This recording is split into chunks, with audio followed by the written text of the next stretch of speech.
You wanted the best. You've got the best podcast. The hottest podcast in the world. The Chris Voss Show, the preeminent podcast with guests so smart you may experience serious brain bleed. The CEOs, authors, thought leaders, visionaries, and motivators. Get ready. Strap yourself in. Keep your hands, arms, and legs inside the vehicle at all times, because you're about to go on a monster education roller coaster with your brain. Now, here's your host, Chris Voss. Hi, folks. It's Voss here from the Chris Voss Show.com.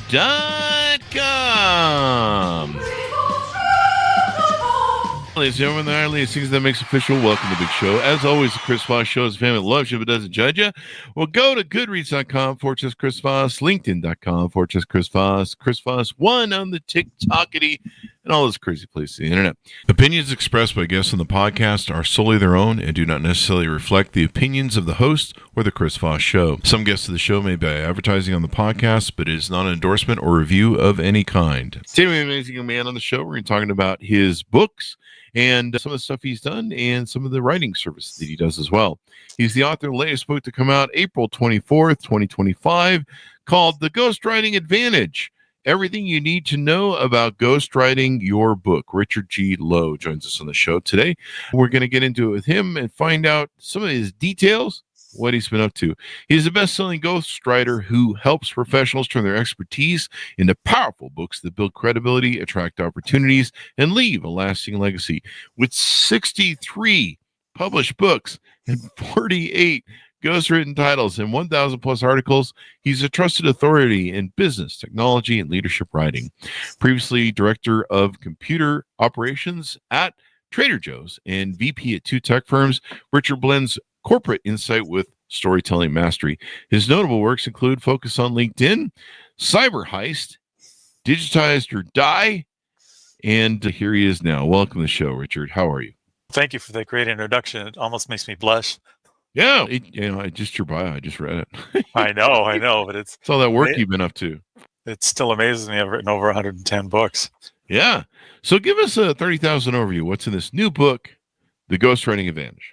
The Ghostwriting Advantage, when I went out there and looked on Amazon, I noticed that there's really no books on ghostwriting from the client side. You know, how do you find a ghostwriter? How do you get an idea for a book?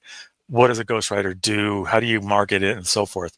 So this is everything you wanted to know about marketing a book, writing a book, marketing a book, and everything else from A to Z, putting together in one place and in nice human readable form with lots of stories and how people get things done and so forth. Yeah, so make it understandable so that before you go see a ghostwriter, you can go say, okay, this is what I'm looking for. This is what I'm not looking for. This is what to watch out for, and so forth. Inside the new book, you help people from the Ghostwriting Advantage. What do you do at your website? To tell us what you do at thewritingking.com. The Writing King, that's my website for my business, which is The Writing King, which I'm a ghostwriter.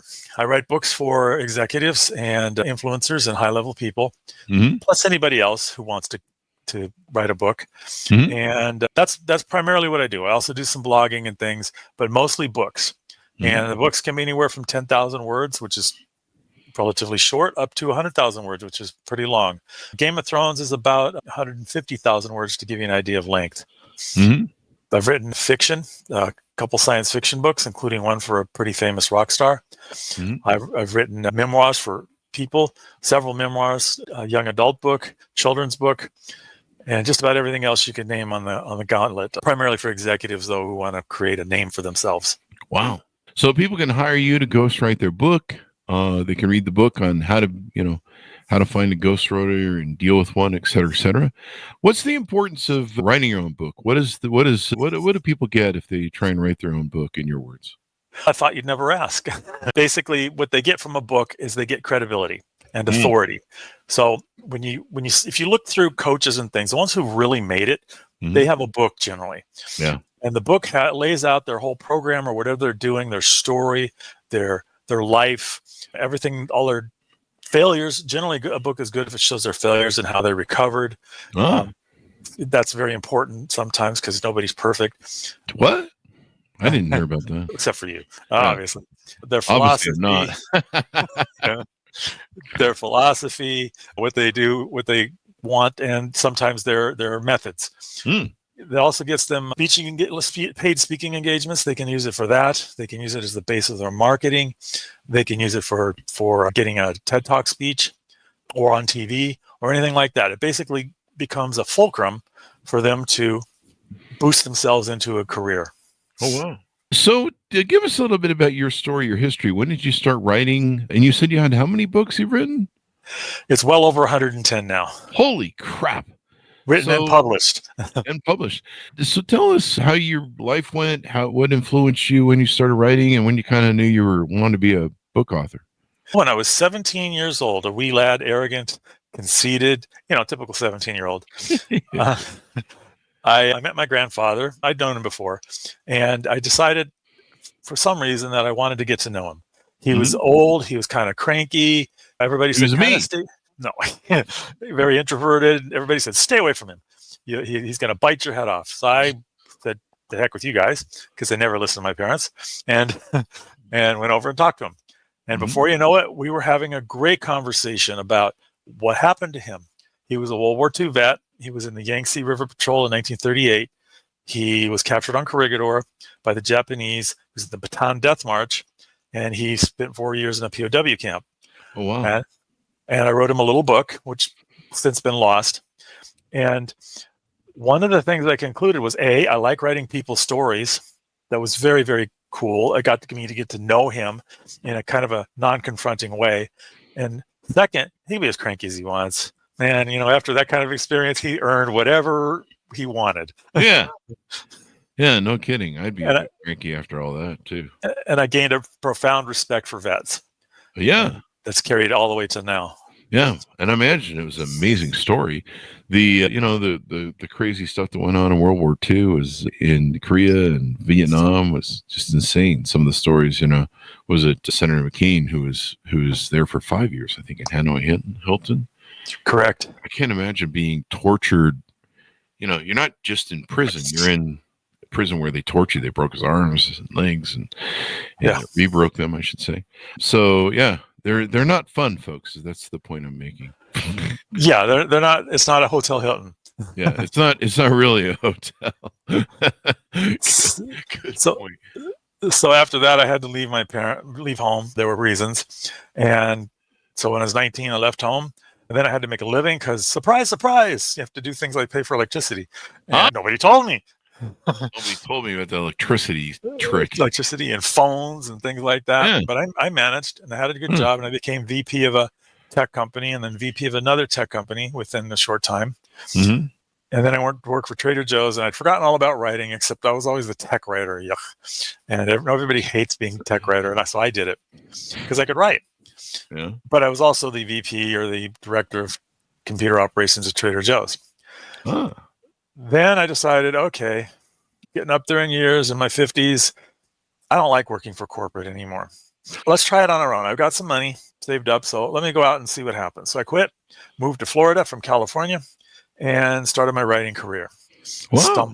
Stumble around a little bit, got some nice, big, juicy projects, and after that, it was all over. I was in it for life. That's pretty wild. I mean, you start a whole new career at 50. It's never too late to start and then pound out 110 books, I think. Over 110, yeah. Wow. I barely got my first book published, and you got me by a long ways. I'm at this pace. It's going to be another 50 years before I get mine out. Well, you can always hire me. Oh yeah, that's the idea. See, we've got the right idea. But there was something in between. I became a photographer also. Oh, okay. And while at Trader Joe's, I wound up photographing. I was kind of introverted and kind of depressed. Wife passed away and stuff. So I decided to become a photographer. So I went out and photographed Renaissance fairs. And then from there, I met some of the belly dancers at the Renaissance fairs. Oh. And sitting here back in the back row with my telephoto lens, because I'm super shy, taking pictures of all the dancers. I put them up on the internet. One time, this one approaches me. Super scary lady to me, because I was conservative as heck back then. Conservative in that, not in a political way, but in the way I looked and the way I acted and stuff like that. She's got piercings. She's got tattoos that she did herself on her arm, all kinds of stuff. Scary lady to me. She comes up and puts her arms around me. Name's Marjani, dearest friend now. Scared the heck out of me. She said, Richard, we love you. We love the photographs. We want you to keep doing it. We want to encourage you. You need to sit in the front row center. Thank you. And they gave me a front row center seat. Wow.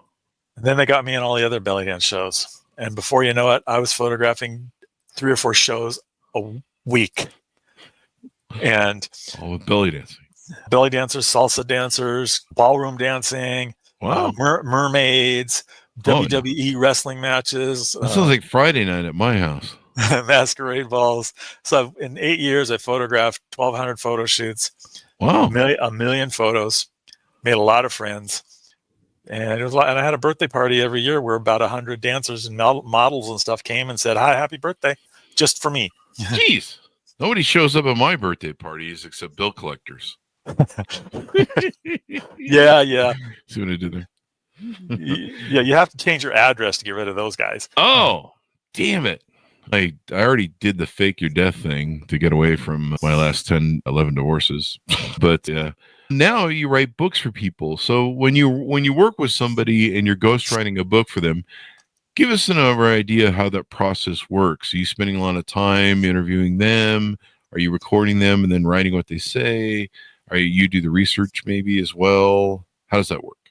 Well, the first thing we do once we do the signing and all that, all that kind of stuff and make an agreement is we do a series of interviews. And I do a Socratic method questioning. I'm asking a lot of questions about them and their purpose for life and what they want to achieve, who they want to talk to, their audience, et cetera, et cetera. The goal is so that I get to know them and I get to know their voice and their point of view and what they want out of life and what they want out of the book and who they're trying to talk to. And a lot of other questions. It's usually around 100 to 150 questions. They go pretty quick. Only takes a few weeks. And then I got a good picture of them. And then from there, I come up with an outline, and I come up with basically a pitch for the book, and then start writing it. And we go back and forth till we get the voice right, because the voice is very important. I had one client, he cursed like a sailor. He'd make a sailor blush. And I said, "Do you want the book to do that?" He said, "Yeah, let's do that." Wrote the first chapter, and he said, "Maybe not that much." You realize how much he's for. Yeah, that would probably, if I didn't have an editor, my book would probably be the F word every 5 letters or something. I don't know. And then once that's done, then I write the rest of the book, and it's kind of collaborative. I do a few pages or a chapter, send it to them, they review it, comes back to me with changes, and we go back and forth till we got it pretty good. That's pretty interesting. You try and gauge the voice. One thing I didn't fully understand when I went into editing is I had someone to edit, but I had a couple of friends that wrote me and they go, "Hey, why do you use me as an editor?" And I go, "I didn't know you were an editor." Just Facebook friends. And they go, "Yeah, I edit books. Send me a couple samples or a couple pages or something, and I'll edit them and tell you like a chapter or something." And I go, "Okay." But, the person I have seems to get my voice. And I really understand. I kept hearing that, needs to be in your voice sort of thing. And then they sent me back their edits, and both were women. And I make that point because my editor was also a woman, but she was still able to write in my voice. The 2 female editors, they wrote in a feminine voice and just turned my logic into feminine feelings. And you could read it. Yeah, it sounded like a woman writing something. And yet the woman who was my official editor, she knew how to write my voice. So I that's when I woke up, when I read the comparisons given to me, where I was like, wow, okay, this is really important to be able to write in your voice. And it's wild that you can take and adapt to that, because that's probably really key for writing for a lot of people. It's very key, because that's what a person wants when they write their book, is they want it to be them, as if they were talking to whoever their audience is, whether it's their clients or, in the case of a memoir for seniors, whether it's their grandchildren. I do a lot of those. Whoever they're talking to, they want to talk to it as if they were them. For the most part. Sometimes they want some of the imperfections removed, which is fine. Yeah, sure. Yeah. I mean, they took out all the ums and ahs and the worst, I put all the commas in the wrong place. That's my gig. And the editor was like, we threw all that out because that's just you. Yeah, I spent a lot of months in Toastmasters getting rid of the ums and ahs for the most part. Oh yeah, I still got them. That's why we used a script to remove those in the final edit of the show. Yeah, they only show up in the live. So I go right to it. What are some other aspects of features that you think you offer that maybe other ghostwriters don't, that make their experience with you and work with you unique? First of all, I have a lot of empathy for people. I understand people I think so, because I've had a lot of dealings with people. Even though I'm an introvert, believe it or not, I tend to get out, and I photographed a lot of people, and I've interfaced with them as a leader and as a tech person. So I get this very wide background, plus I've published over 110 books. Yeah. So I get this wide background that most ghostwriters don't have, especially in the area of tech. And I like military history and geopolitics. So that makes me ideal for those kind of books too. So if you want to sprinkle in a little of that in, that's one of the things I'm really good at, is the leadership and the technical aspect. So if you wanted a book, one of my books was somebody who wanted to write about digital transformation, which is a very technical subject. And they wanted to write it for an audience of leaders. Leaders don't want to hear about all the bits and bytes and how this works and stuff. They want to know, am I going to make money on this? And stuff like that. So what I had to do was translate from tech speak, geek speak, to leader speak. And that's something that a really good ghostwriter can do. That's essential. You have to translate. Leader speak, or if you're writing a book for technicians, you want to write in tech speak or engineer speak or woman speak if you're writing for a woman's group, man speak if you're writing for man's group. I mean, you got to speak the language. What about dog books? Are you able to write in dog speak? I'm just pictures maybe. That would be a trip. I have no idea what it means. What if people made a book? Here's an idea for a book. What if people made a book for dogs, about dogs doing stuff? And so you basically there and read your dog. You'd be like, ruff, ruff, ruff, ruff, ruff, ruff. And you don't know what they're saying, but clearly, maybe the dog's, I understand completely. Yeah. Wow. Maybe the Little Red Riding Hood shouldn't have gone to the bear's house. And maybe with Neuralink, Maybe no. Maybe that, or you end up barking like a dog if you go on Neuralink. I think that's how it works. It's the same experience if you buy a Cybertruck. Yes. The Cybertruck jokes never end. Yes, of course. I've been writing a book for myself about a cat from the cat's point of view. The cat's point of view, really? Yeah. Meow. The cat's looking up at people, and people are really big, and people are strong, but protectors. So it becomes interesting. Yeah, it's a different point of view, just as a way to write. I've also written several books that are from women's point of view, and that's interesting. As you pointed out with the editors, trying to write a feminine book, or something like that. Yeah. So I'll pull a Jack Nicholson quote. How do you think like a woman, Jack? I take away accountability and reason. That's a joke from the movie. What was that movie? I don't know. Anyway, that's one of my favorite lines. But yeah, it's got to be interesting to try and write from a woman's point of view. I imagine very emotional, maybe, or emotion friendly or something. I don't know. It does have more emotion in it, generally. Yeah. And when that happens, I often consult with a woman to make sure that I got the right point of view, especially if it's fiction. I've seen those around town. Those women? Yeah. There's a few of them. It's one or two. Yes. Yeah. Depends on where you go. And I think it's cool you can adapt to people's voices and help preserve them. And then of course you got the leadership author sort of thing. Let's see. Why do you feel that stories are important, or the context, or how they're delivered and presented? Why do you feel it's important? When did you figure that out? It took me a little while. My first books that I wrote were, because I was technical, were kind of technical, geeky books. And they worked. In fact, the first book that I ghost wrote professionally, the guy turned it in. He wanted to get the notice of the CEO of his company. It was one of those really big Fortune 50 companies. He wound up not only getting the notice of the CEO, he got a forward from the CEO. Then he got a promotion. Wow. And he got a promotion. Then he got a raise. He got put in libraries. And then he went off and got venture cap and started his own company based on the book. Wow. He's doing. But it was very, very geeky. It was very nerd, techno advanced sort of stuff, Yeah. But that's really interesting. We've had a few people on the show that I always assume they're like the CEO or president of the company, and they're like, no, I just they're down the line somewhere, and I'm like, okay. And I've often wondered that if they're using it as an advancement tool. That's pretty darn smart. It increases your value. It shows your wares. And, the one thing I totally agree with you on, everything else we've talked about. I'm not sure why I'm saying it that way, but I'm stalling for time clearly. And it's some sort of segue that I'm just kind of rolling through as I forgot the question, and now I'm trying to figure out if I can find it again. But no, we talk about this on the show, sometimes in the green room a lot.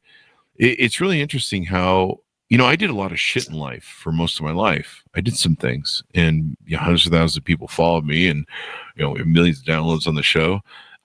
So a lot of people saw me doing shit. That's my point. And then I wrote a book and I put it out. People were like, oh, you're kind of smart there, eh? Yeah, that's what happens. I was like, where were you guys the rest of the time? 50 fucking years of doing shit, and you guys figure out I'm smart because I got a book. But it's so interesting how much authority it gives you and power it gives you. Like when I used to pick up chicks at the bar. Hey, I read a book. Oh, you did? Yeah, like that works. But yeah, you sit and people just kind of hold you in a different sort of stratosphere.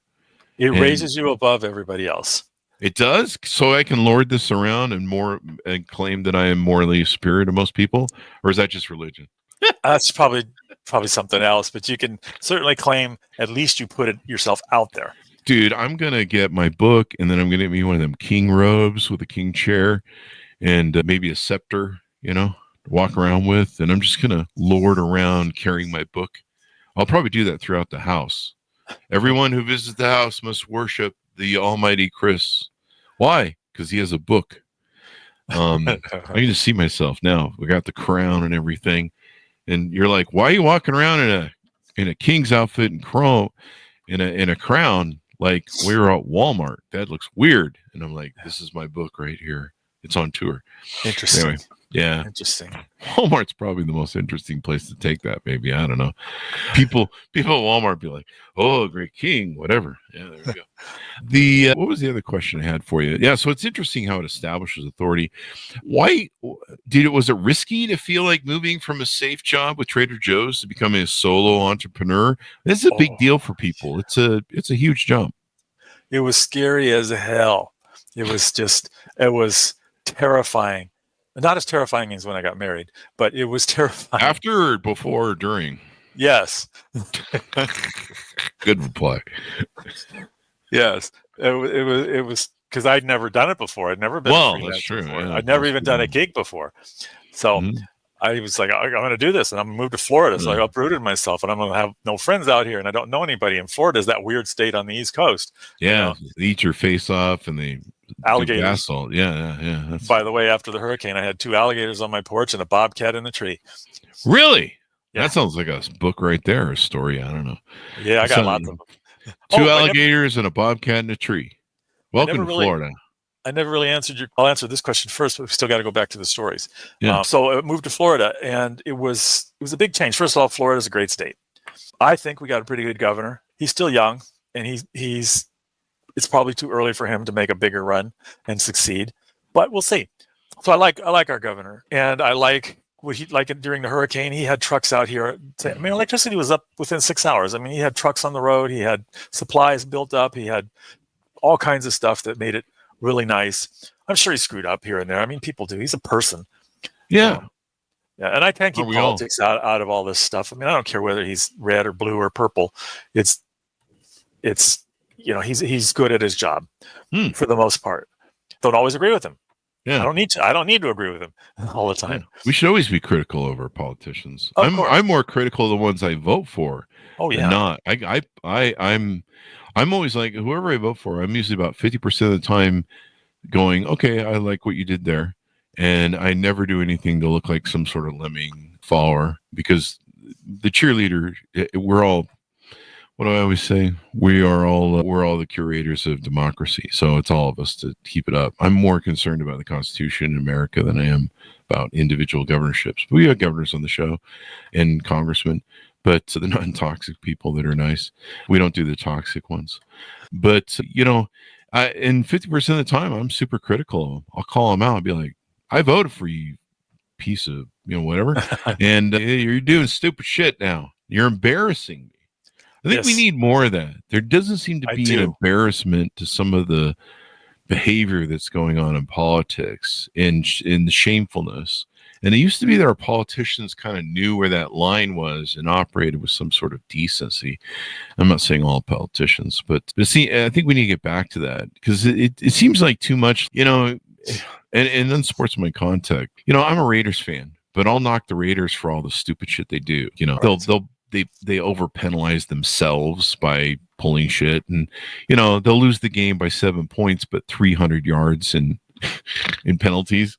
They don't do that so much anymore like they used to a few years back. But I'm like, you lost the game in penalties. Mm-hmm. If you could have, that was 3 touchdowns right there. Like, what you're just doing stupid stuff. But no, I think it's great that you can do that.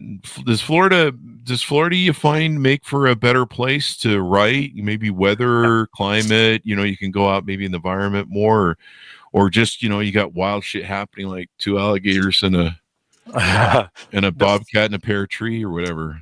Florida's actually pretty calm, at least in my area. There's not a lot of things happening, which is great for writing. You go down to that Miami. Yeah, I'm on the shores of a lake, so there's nobody behind me, so forth. But when it came out here, some calmness there and stillness where you can hear your own thoughts. There's some stillness. But when it came out here, it's an interesting adventure. So I knew all these dancers and things, and one of them is an Indian, and I'm probably a Sri Lankan. I'm probably butchering the name. Barthenthemum dancer. That's the one of the Indians who have the bells on their feet. And dance. Yeah. So, good. I do that on Fridays around here at the house. So she said, "You're not going to Florida alone. You're not driving alone. I'm going to come with you." So she hopped in the car and we drove across the country. Took about 4 days. Met the truck here. Helped me unpack, all the usual things, and then flew home. And then she calls me up and she says, "I had a gig in Jamaica, and I'm going to do a layover in Tampa. So tell you what, I'm going to come by and I'm going to this was Thanksgiving, and I'm going to come by and I'm going to make some vegan turkey, and you're going to love it, and it's going to taste just like turkey." So after she did it, it sounds like a trap. After we ate it, my first question was, okay, how do you know it tastes just like a turkey if you're a vegan? That's a good. I didn't ask her that. Good question. Yeah. And my second thought was, it doesn't taste like turkey. Yeah, it wasn't bad. I've done the veganese thing. It kind of tastes, if you close your eyes, maybe. And if you close your eyes, it doesn't smell like turkey is the thing. Yeah. So it doesn't have that.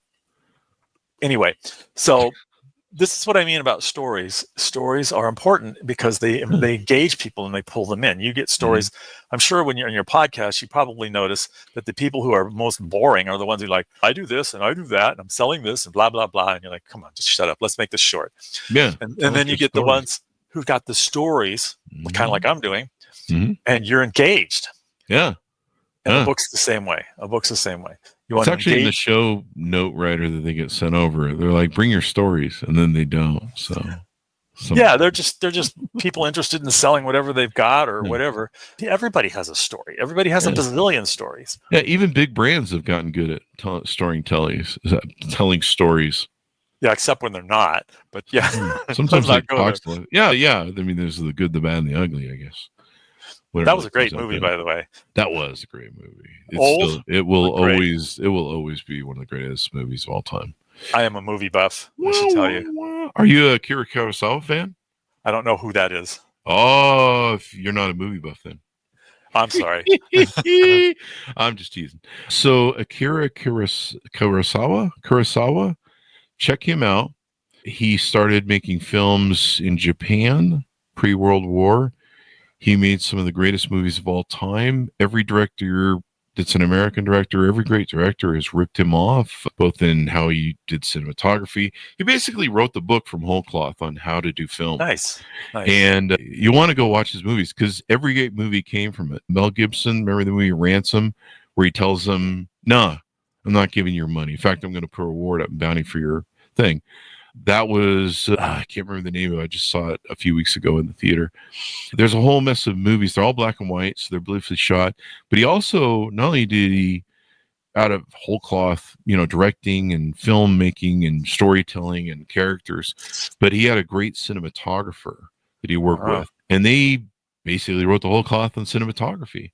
They were the ones who invented like the track trains that you would do and the scenes and how you'd shoot them in layers. And they were just making shit up as they go along because there was nothing like that even during the war. So if you get a chance, check out Akira Kurosawa. I mean, movies like Star Wars, George Lucas will fully admit he grew up watching Akira Kurosawa movies as a kid, made him want to be a director. He ripped off Star Wars. People are going to hate me from the Star Wars thing, but he ripped off, and he admits to this, folks. There's video of it, so go watch it. Don't throw shit and don't write me. But he actually admits that he ripped it off from the Akira Kurosawa movie, the Fortress, the Hidden Fortress, I believe it's called. And the funny thing is when you watch the movie, The Hidden Fortress, you'll be sitting there crapping a brick because you're like, this is Star Wars just set in samurai era. Even the characters, like the what do they call it? The comedic relief characters, the R2-D2 and the robots. There's two of those jokers in the movie. They're not robots. They're just these, doofy sort of goofy guys that are the thing. That's funny. There's the Princess Leia. There's the Wookiee. They're just different sort of thing. But like literally when you watch it, you're just like, this is freaking Star Wars. I almost kind of know how it ends. Did he do Seven Samurai? Seven Samurai, yes. That was one. And I believe that's been remade. There's there's the seven. Remember the movie when you're growing up? The seven. What was this? The infamous seven? No, the seven. Oh, anyway, I know which one you're talking about. The Magnificent Seven. The Magnificent Seven. Yeah. So the Seven Samurai, I believe it is the Akira Kurosawa movie. All these movies are just ripped off from borrowed. Yeah, borrowed. That's the right word. And all these directors, Martin Scorsese, George Lucas, Peter Spielberg, you name it, Martin Scorsese, they all grew up watching Akira Kurosawa movies in the theaters when they were kids. And then some of the actors in the movies are incredible. He uses a lot of the same actors for the stuff. So now this has become the movie show, folks, the Chris Voss Show. It's cool. We're talking about storytelling, though. And good movies tell stories, and they tell them good. Yeah. One thing I do want to write is on my bucket list is I want to start writing movie scripts, but that's a whole different ball game than writing a book. Yeah. It's a very different format. It's as different as writing music. Yeah. We have a lot of people on the show that their books end up in being written. I think we had the author of Bosch on, and probably a few other people that I know a ton of them got optioned in Hollywood. Sometimes they buy the option and it just keeps getting rolled over or flipped. And, they make more money off the options than they do the book by never having the film made. It's kind of funny, but yeah. It is kind of funny. Yes. Screenwriting. But it makes it hard for me to watch a movie, especially these days, because I watch the movie and I'm like, oh God. Also I know CGI and stuff, so it makes it even worse because I'm like, oh my God, they ruined the CGI there and the story. Yeah. That's the interesting thing. They do have to cut parts out of a movie to cut it down to 2 or 3 hours or whatever they do. But and sometimes they cut some of the great parts of the story. What's that old adage? The book is better or whatever. But do you have a problem like I do where you watch a lot of movies nowadays and you just kind of understand how good, bad, and evil plots work, and within about 5 minutes you got the whole movie and the ending? Typically, I can know how the movie's going to end within the first 5 minutes. Yeah, and I'm probably 90% on spot. Only if they really change. Sixth Sense, I knew how that was going to end. It was pretty obvious, I got about 5 minutes before the kids said it. Yeah, I got it within a few minutes after the movie started. I was like, yeah, gotcha. Serious? Wow, that's pretty good. That movie got me. Yeah. Yeah, those M. Night Shyamalan movies, the early ones, were definitely a surprise for me. But I like movies like that. I don't want to see it coming. I want to revel in the story. And I want a good story. I don't care if I see it coming or not, because I know all the plots. I want a good story with good characters, and when a movie, of course, good CGI and good acting and all that kind of stuff. And nobody beats the actors of old, with the exception of maybe Keanu Reeves and a couple of others. Keanu Reeves is on my. I want to meet him just to say hi. I've met the guy who played Wolverine, whatever his name is. Oh yeah. For about 5 seconds. And I've met the Undertaker from WWE for another 3 seconds, but I met him. He's tall. Yeah, he better be, for all the slapping around they do on those shows. Got a picture of him in the air flying.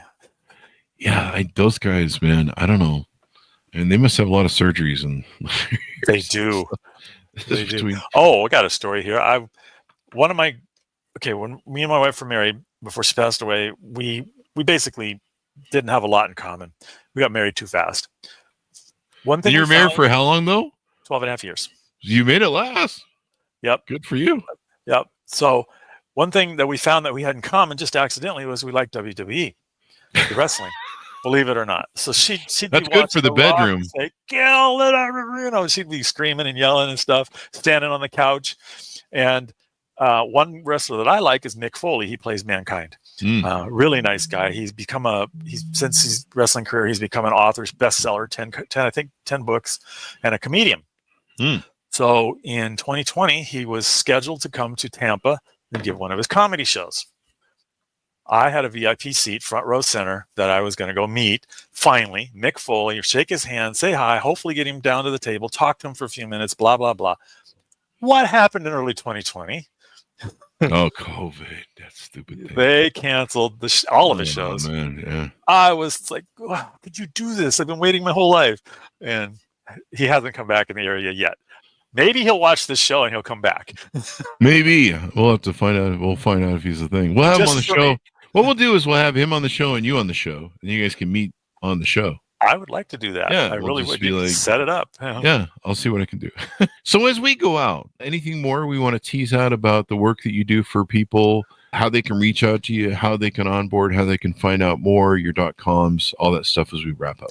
One thing I want to say is what really differentiates me from other ghostwriters is that I work very hard to get to the core of your story, put that in, and stories, put that into the book, and get to your emotions and the reason for being, and work collaboratively. A lot of ghostwriters, and not all of them, there are others who do this too. They'll start from do all the interviews and then they'll write the book and then you'll get the book at the end. I don't like doing that because I hate the revisions. I want to write it as we go and make sure you're in agreement as we go and not have you look at the end and go, ooh, this isn't what I wanted. So I write it with you. We write it together. It's not a lot of time. And I have the background, a deep background in tech and leadership and a lot of other things, as you can tell on this show. So that makes me ideal to write a book on a variety of subjects. I do use discretion. As you said at the top of this show, I think it was in the show that you don't like toxic guests, toxic governors, whatever. I look very hard and I tell my clients this. We're during the initial interview, we're sizing each other up. And if I'm not right for you or you're not right for me, we need to tell each other now. And we need to keep it non-toxic and be adults in the room. That's very important, to be the adult in the room. And so that's what I wanted to say about that. You can find me at thewritingking.com. So thewritingking.com. And there's lots of forums there to get hold of me, and you can set an appointment and talk to me. You can also go to contact.thewritingking.com. So that's the word contact, thewritingking.com. And that'll bring you to a contact form. And then from there, you can schedule something. All right. And talk. I give a free hour for people to talk. And I also have a book discovery intensive where if you're not sure what you want to write about, we'll spend a few hours talking. That's on a reduced price now. It's actually having a 25% of its normal price. Wow. Grab it, folks, while you can. Grab it. Come on. And of course, buy my book on Amazon and leave a good review. Yeah, leave a good review on Amazon. The worst one's the people never read the book. Yes. Yeah. And this was a great interview. Thank you. Thank you. And you were a great interviewee, and it was wonderful to have you. Although we kind of turned into the movie show for a second, but definitely check out Akira Kurosawa. I will. All of his movies. The storytelling that he does in them, and actually there's a lot of great Korean. A lot of people don't realize the Japanese and the Korean movie makers and producers over there, they make really great film that we copy and rip off. Kill Bill was a lot of the aspects of it were ripped off from Akira Kurosawa and other Japanese movies. There was The Departed, the original that you can watch of that. It was not stolen from, but lifted from. It is much better than The Departed, and The Departed is amazing. It's got great actors, Jack Nicholson in it, improvising a bunch of scenes, but the original is better. Old Boy, the Revenge series, if you haven't checked that out, the original Old Boy, not the one they made here in America. The original is the original, beautiful. The new one is watchable. Watchable. So is paint, right? So is paint drying. I've been finding Norwegian and Finnish movies are actually pretty good too. Oh, really? I should check into those. If you have any directors or movies you think I should check out, send them over. I'm a purist on movies. We got to sit in the dark. You got to shut the fuck up.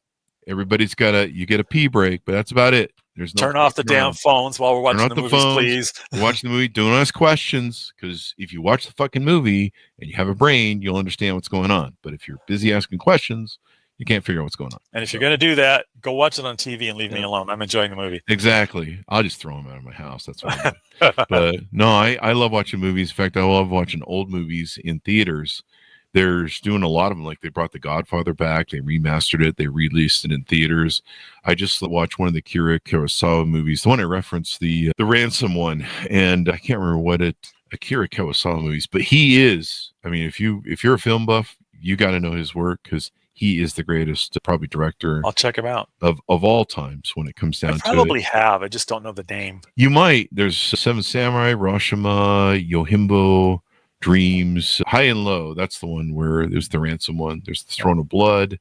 He just spectacular things. And in his, I don't know how much of his effect it was, but the cinematography that he uses, there's all sorts of history first making cinematography that they used. And what was crazy was, Japan was really struggling for resources during the war. They kind of forced them to be a war film, get people motivated to go to war. And he didn't have a lot of resources, because they were scrambling for, everything, plastics. And so getting film to film on was hard enough as it was, but just extraordinary things. So I encourage everybody to go check them out. But if you go watch The Hidden Fortress and then you've watched Star Wars, you'll just be sitting there just going, this is Star Wars down to almost the exact freaking lines without lightsabers. Funny. And it's set in samurai era instead of, 2050 or whatever in the future or something. So it's crazy. Turned into a good movie. We've told some great stories on here, Richard. Thank you for coming to the show. We really appreciate it. My pleasure. Thank you.